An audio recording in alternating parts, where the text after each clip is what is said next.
So presented by Sling. We got a kind of emergency edition going on here. Ari, we were going to record a show today anyway, but this is not the show we had planned to do. Auburn has fired Bryan Harsin. Listen to this press release. Auburn, Alabama, Dateline. Auburn University has decided to make a change in the leadership of the Auburn University football program. President Roberts has made the decision after. I don't know why I'm reading this in a British accent, but it feels like I should. Well, it's because you're trying to probe your Dateline host, as the dew trickled over the beginning on the leaves in the morning of October 30th. Oh, Halloween! Halloween! Yeah. You got to do Halloween themed. Oh, so I did read it as a spooky one. Yeah, it's like as the dew. Auburn University has decided to make a change in the leadership of the football program. Dun, dun, dun. President Roberts made the decision after a thorough review and evaluation of all aspects of the football program. Auburn will begin an immediate search for a coach that will return the Auburn program to a place where it was consistently competing at the highest levels and representing the winning tradition that is Auburn football. That was good. Yeah, right. We started off with Dateline and we turned into a horror movie, but it's funny. It's like an emergency podcast, but I kind of feel like we've been preparing to do this podcast for 3 months. So it's like, finally, let's just get it off our chests. Cause it's like behind the scenes, we've been planning, hey, are you going to be around on Sunday if this happens? It happened. It's during business hours. And now we can finally try or attempt to break it down if we haven't done so thoroughly already. And some pieces have fallen into place. Like John Cohen is going to be Auburn's new athletic director. He's coming over from Mississippi State. So we have an idea of who will be making the hire. Chris Roberts is their new president. That was the President Roberts that was referred to in the release. And one thing I saw was interesting, Ari, right before we popped on, Brandon Marcello, very good reporter for 24/7 Sports. He covered Auburn for quite a while before he got his current job. And he said he thinks Brian Harsin is the worst coach in the history of Auburn football. I mean, certainly in the modern history. I don't even know who's second unless we go. I mean, if we're going into the 50s here, because Auburn's won national titles. So, in the recent past, you think back? Well, and that's the thing. Pat Dye, Terry Bowden, Tommy Tuberville, Gene Chizik, Gus Malzahn, all of them won SEC titles. All of them, I believe all of them had, I don't know if Pat Dye had an undefeated season. I have to go back and check. But Tuberville, Chizik had undefeated seasons. Gus's first year, they won the SEC and played for the national title. We're 30 seconds away from winning a national title. All of them had success. Harsin had no success. Harsin was a bad fit from the beginning, and the way this all went down was seedy and sucked because they tried to fire him for free back in January. They created an inquiry into how he was coaching, and people spread all sorts of nasty rumors about him and his family, and that was stupid. That didn't need to happen. He should have never been hired in the first place, but it's Auburn dysfunction that led to his hiring in the first place. Let's before we get into who is next, let's take a trip back 2 years and explain how all this happened, Ari, because they decided that Gus Malzahn wasn't good enough. Gus Malzahn, who was beating Nick Saban better than any other coach who had to play Nick Saban every year, he not doing enough. So they fire him, pay him $21 million. There was a faction, the one that kind of got the firing triggered, that wanted to install Kevin Steele, the defensive coordinator under Malzahn, as the head coach. That was quickly fought back against by another faction. That one included then athletic director Alan Green. And Green winds up taking control of the search.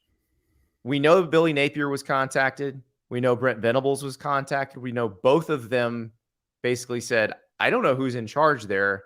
That doesn't sound like a good job for me. Eventually, they land on Bryan Harsin, who, as far as I can gather, told Alan Green that he intended to out-evaluate Nick Saban and Kirby Smart, and they would win with a tougher team than Alabama and Georgia, who have the best players and also the best talent development program. You're not watching. I'm shaking my head and the tendons hurt. It's like funny because I don't even know who's really at fault here. The hiree or the hirer?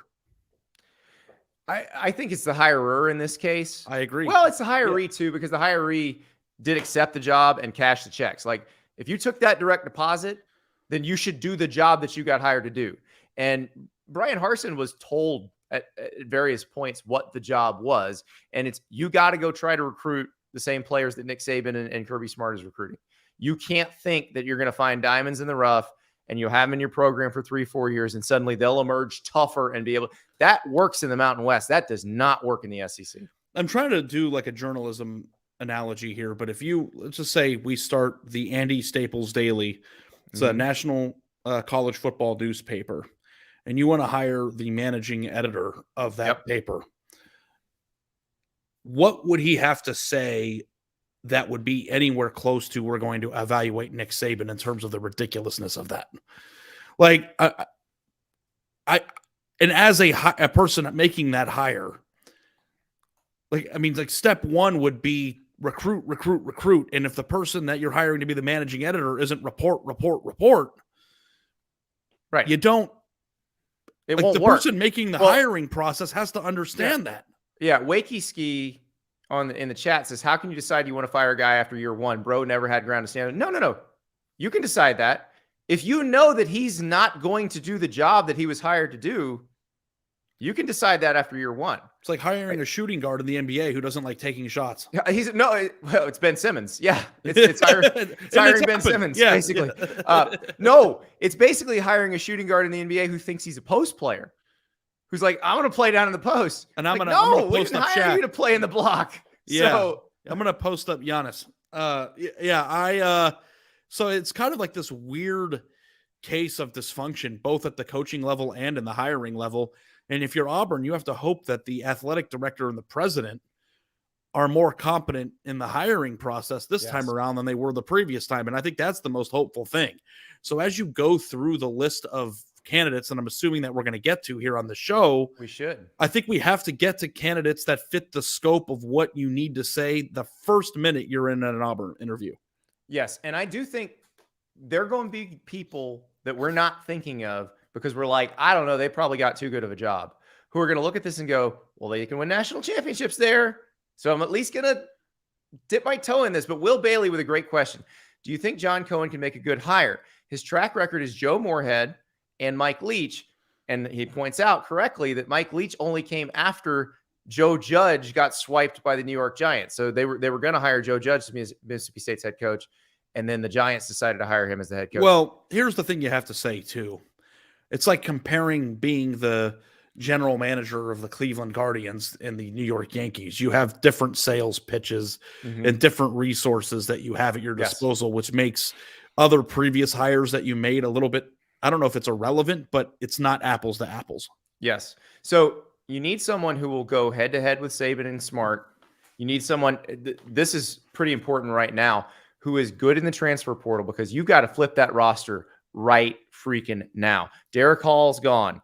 Tank Bigsby's going to be gone. The best parts of your roster, which were all recruited during the Gus Malzahn era, are gone. So you have got to flip it immediately into something competitive. Now, that hey, Andy, real quick, before you go to the thing that leads you to, because that's going to be a big discussion, I just want to add in a factoid. And I'm sure you know this, but I saw Ross Dellinger tweeted out the 2022 buyout tracker. Harsin got $15.5 million. Okay. Frost got $15 million. Jeff Collins got 11.3. Paul Christ, 11. Carl Durrell, 8.7. Herm Edwards, 8. And the thing that I thought was most interesting about this list is that, considering that Auburn set the record for largest buyout ever with Malzahn, what you said, $22 million, I think, that means that Auburn is paying roughly $38 million in buyout money as we speak, which is a crap ton of money. And the punchline, has paid, because a lot of that was owed to Malzahn immediately. Yeah. Or paid or has paid that much money in the last 3 years, 2 years. And all of that money combined is less than what A&M would have to pay.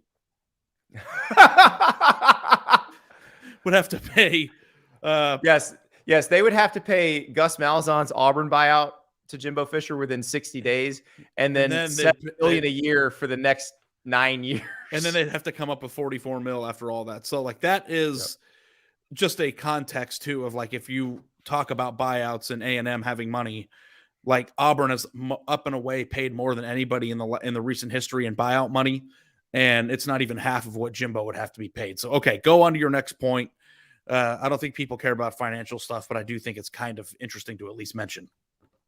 So you got to flip this roster.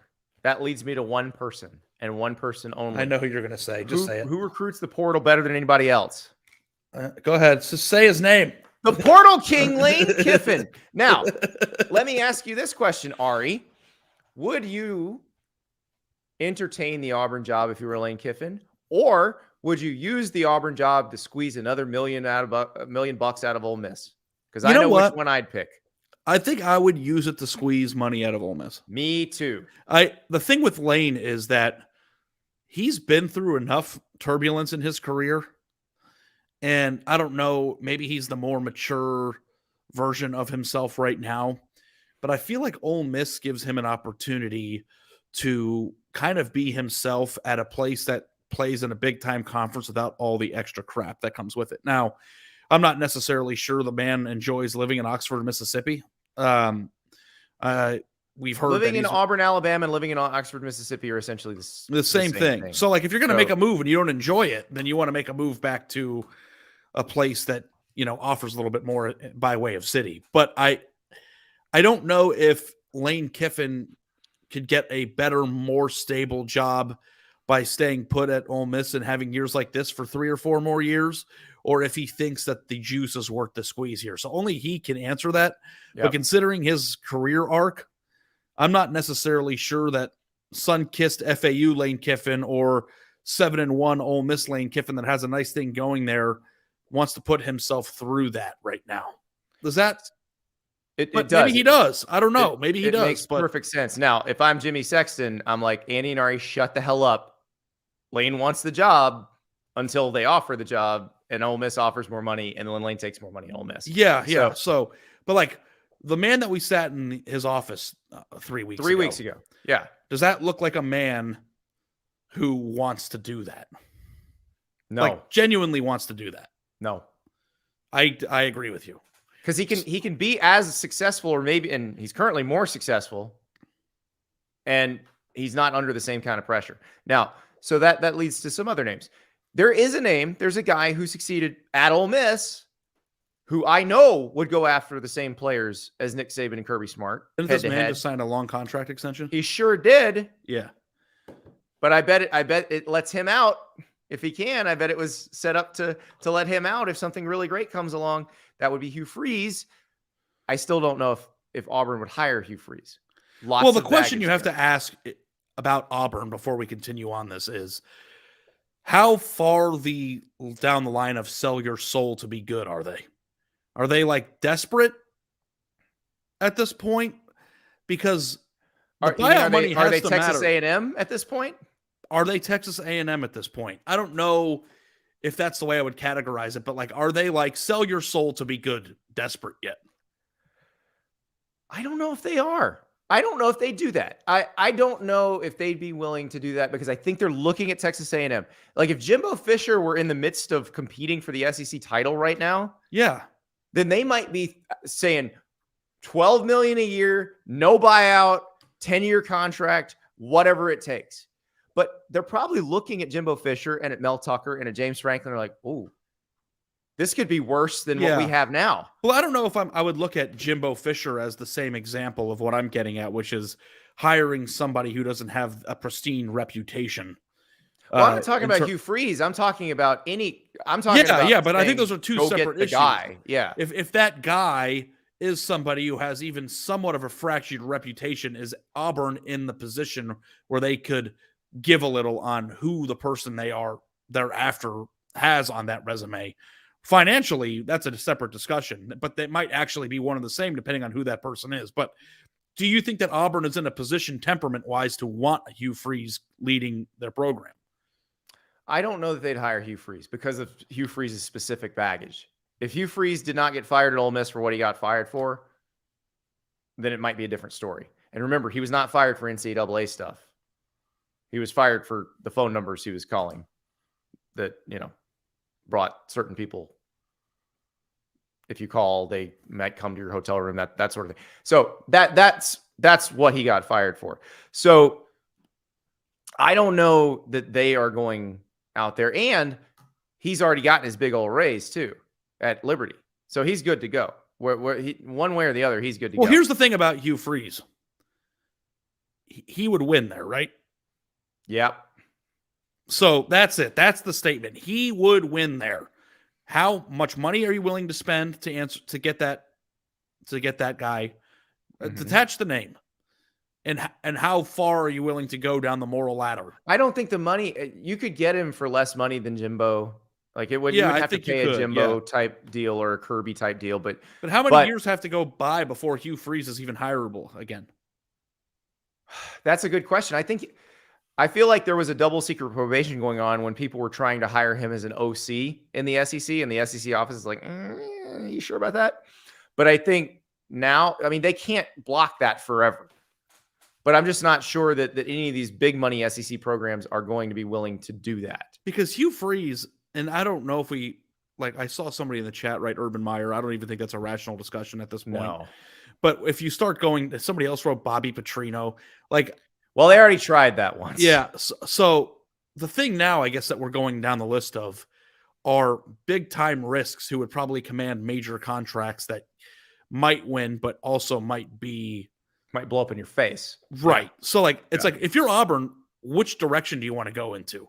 Proven winner with baggage, solid coach with solid reputation, but isn't 100% slam dunk, or major risk with insane upside? How about Deion? That would be just threw that name out there. Would Deion be insane risk with big upside?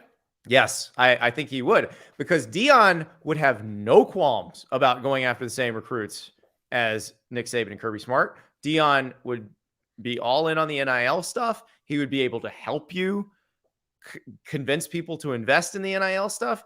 Now, would Deion hire the staff that needs to be hired to win at Auburn? Maybe. He hired a really good staff at Jackson State. Now, I realize it's a very different level, but look at the way they are beating the hell out of people. It's not just because they have better players. They have not had enough time to have that prohibitive a roster advantage. Hey, and everybody who watched 60 Minutes a few weeks ago, they asked point blank, Deion, if a big-time Power 5 school came and offered you something, would you take it or consider it? And he said, I'd be a fool not to. So the Deion ain't leaving anytime soon thing. Okay, that might be the case, but it's definitely... If Auburn offered, I think he'd take it. The question is, would Auburn offer? Because, listen, you've got the same faction of people that try to run off Bryan Harsin. They always want to exercise some control over the program. You're not going to control Deion Sanders. He doesn't need your money. He's independently wealthy because he was the greatest NFL cornerback of all time. He's got that Aflac money. Yeah, he's got that Aflac money coming in. Can you imagine the Aflac commercials? Oh my God. If Deion was Auburn's coach, yeah, it would be incredible. Well, I do think too, for whatever reason, people always tend to ask Deion about Nick Saban. It's like something that they're kind of indirectly in the same world for some reason, despite being galaxies apart in terms of the programs that they cover. And maybe it's just because they're both big names and are in that commercial together. But if there was a personality that would come into Auburn and be like, I don't give a crap who Nick Saban is, it's Deion Sanders. That's exactly right. Exactly right. So that's the part I would do it. I would at least talk to him. I would hear what his plan is. And if you hear his plan and you don't think that he's ready to make the jump to be an SEC head coach, then great. You part friends and that's that. But you at least talk to him. But do you think his resume is extensive enough? Yes. Because I think the years he spent not being a GA when he was the greatest cornerback of all time, I think that counts for something. Yeah. So he also played baseball, so yeah, a little bit of that too. Auburn needs some help on that front. Yeah, a little bit. But all right, how about Matt Rule? Because Matt Rule is going to be in demand in college football. I don't know that he wants to be at an old line SEC program. A lot of coaches just aren't built for that. Like Matt Campbell wants no part of that. Bob Stoops at the end of his career wanted no part of that. I don't think Lincoln Riley wanted any part of that, which is why I think one of the reasons he went to USC. So I think there are certain coaches that can be excellent, but kind of veer toward the Big 12, Big 10, ACC feel of things. Yep. You have to be ready to get dirty down there, and I don't mean that from a cheating stand. I just mean like, you're going to be down in the mud. You're going to be down in the mud. You're going to be dealing with a fan base that's more passionate and, to find a nice word, eccentric than at other places. Every day is a 5-alarm fire. Yes. In some way, shape, or form. And in order to win that conference, you probably have to sell your soul a little in one way or the other.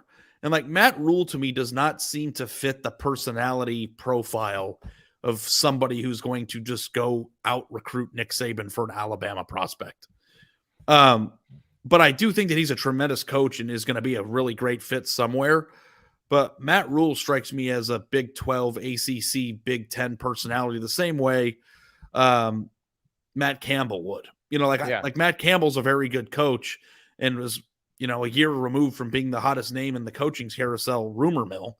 But I don't know that I would hire Matt Campbell to hire LSU or something. I'd never throw his name out for this job. I wouldn't. So it's like the thing with Auburn is that it has all the tools and it does have a recent or somewhat recent national championship under its belt. And you could say that it's probably one of 10 jobs or 15 maybe that could potentially win it all. That said, there are also aspects of this job that are inherently and obscenely difficult, which is being compared to Nick Saban in every step that you do, playing in that conference, playing in that division, and recruiting that territory. And I'm not sure that everybody's built for that. Here's a good one. Brooks Durham on the chat. Mark Stoops, because I think the Kentucky program has reached a ceiling, but I don't think Mark Stoops has reached his ceiling. That is a really well put statement, Brooks. Now, I was talking to Kyle Tucker, our Kentucky beat writer, when I was at the Tennessee-Kentucky game this weekend, and he made the point that this could be kind of a watershed moment for Mark Stoops at Kentucky because, we call it the best job in America, and we say they're going to keep paying you, and they're not going to worry about your results as much as some of these other jobs.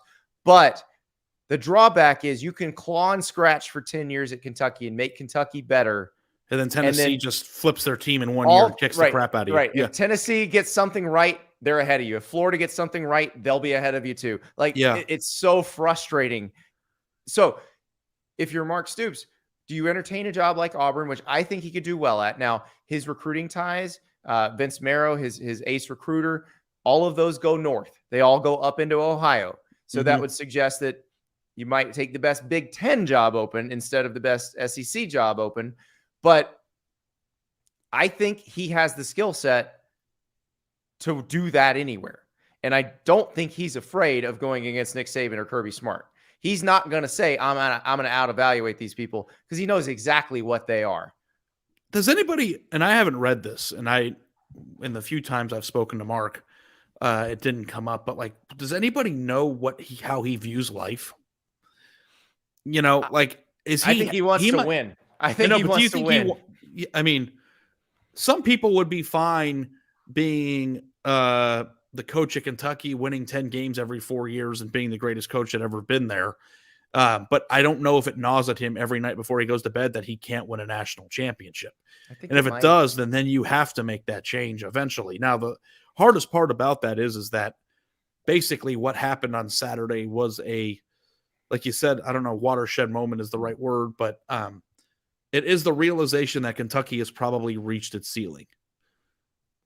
Yeah. So if you have reached your ceiling at the place that you work, I do understand the natural ambition to want to take on a new challenge because, you work at the same place for a long time and you do it very well, then, you're used to it, That said, Mark Stoops and Auburn, the only knock I would ever have on Mark Stoops, and I don't even know if it's a knock, but I think that his history and all those arrows that point up make him the absolute perfect fit in Kentucky. Mm-hmm. And I think taking him, 8 hours south of where he is could be the geography is, can you adjust? But other people have adjusted. I mean, Urban Meyer adjusted. He went from being in the Midwest most of his life. Then he was in Utah. Then he went to Florida, and he either recruited himself very well where he needed to be, or made sure he hired people around him. Like when he got to Florida, he kept Charlie Strong. He hired Doc Holliday. He hired people who knew exactly the lay of the land. Yeah, well, here's the thing. And we talk about this all the time as it pertains to coaching profiles and hires. About qualifications and different jobs. Like Bryan Harsin's job before he went to Auburn was a different job. Remember, political reporter to sports reporter and vice versa? Yes. Both reporters, but very different jobs. Mm-hmm. If Mark Stoops signed his Kentucky classes at Auburn, that would not be good enough. Nope. But I don't think he would do that. Okay. But he has to go down there with the understanding that you're not recruiting the Ohio kids anymore. You got to go get the dogs same now. Kids. He goes after the same kids Alabama and Georgia want too. He does. They may not entertain it, but he goes after them. And that is the difference. But what you're doing is you're hiring a coach, and he has gotten some really good players. I mean, some top. I think he's got a few 5-stars in there. So he's got a 5-star freshman this year. They got a freshman nose tackle who can play anywhere in the SEC right now. I don't want this to come across as a criticism. I'm just bringing up devil's advocate. If you're going to be paying somebody as much money as you are at a place that's handing out buyout money like Halloween candy, hey, staying on theme here. That's right. You got to be damn sure that guy can go into Florida and get a Cormani McLean type player every now and then. Correct. I mean, that's why Florida hired Billy Napier, and that's why Miami hired Mario Cristobal, and that's why those two were the finalists for Cormani McLean. Yeah. I mean, this is the third time I've seen Urban Meyer's name come up because the idea is that he'd be a great recruiter and he's won everywhere he's gone. I don't know that this is the same Urban Meyer that existed 4 years ago, and it's not a fit. So yeah, let it go. It's not going to happen. All right, so let me throw some other names out there because it doesn't necessarily have to be a sitting head coach. It could be somebody else. I'll give you 2 assistant names that I would watch out for. Okay. Baylor offensive coordinator Jeff Grimes. He's been the offensive line coach at Auburn, understands the workings of the place, runs an offense that would look very cool in those Auburn uniforms. Yep.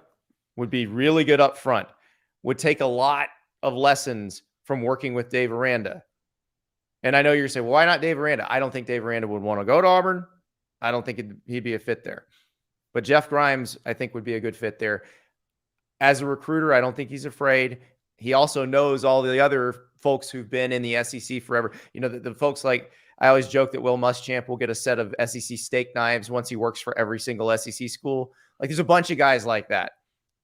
You put together a staff of those guys. And Grimes was on LSU's staff for a while too, wasn't he? He was also at LSU. So he has the recruiting. Okay, I like that. And what's the other one?